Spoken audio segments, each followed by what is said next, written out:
Misiek, can you give us one or maybe two examples of just what Nike is doing right in social media that other companies get wrong? I think Nike has really mastered social media because it really focused on developing an entire ecosystem around the Nike Plus platform that they have. And what that platform does is that it integrates both devices, phones, computers into a seamless experience for users, and then it allows them to compete with friends, share their achievements within the platform, but also share it on Twitter and Facebook. So when we actually go on Twitter or Facebook, you actually see a lot of people tweeting, "I've run so far, I've completed this achievement." So it really allowed people to improve their experience with the product, but also share it with others on these various social media platforms. In other words, connecting them. And when you say Nike Plus, for what devices, for example? So this would be like a fuel band that you would wear on your wrist, or it could be devices that are inserted into your shoe that measure how fast you run, how quickly you jump, in case if you're playing basketball.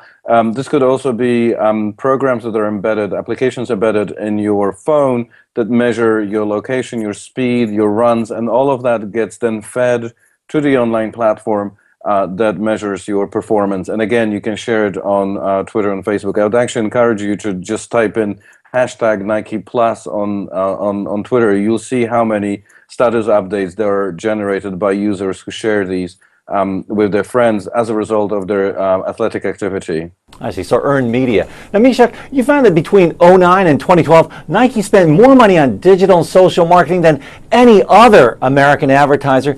Just where did Nike put that $800 million into compared to what, say, a typical American company might do with it?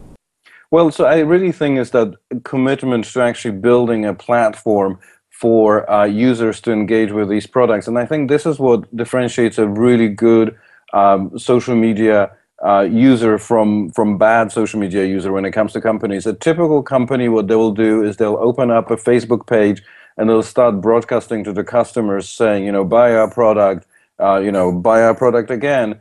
And more often than not, users are actually ignoring these calls. What Nike has done that's very different is that they've actually engineered an entire experience for people to engage with their product, brought in a brand new layer of activity that people can actually use, and then said, oh, and can you please talk about us to your friend, which is very different. When your friend recommends a particular product, when you see your friend use a particular product on Facebook or Twitter, your likelihood to purchase that is actually much higher than if the company talked about it. And the most important thing is that the marginal cost of actually having people tweet about you or post status updates about you is much lower. So what they've done is they've really invested a lot of money into the platform, but then let the users actually do the work for them.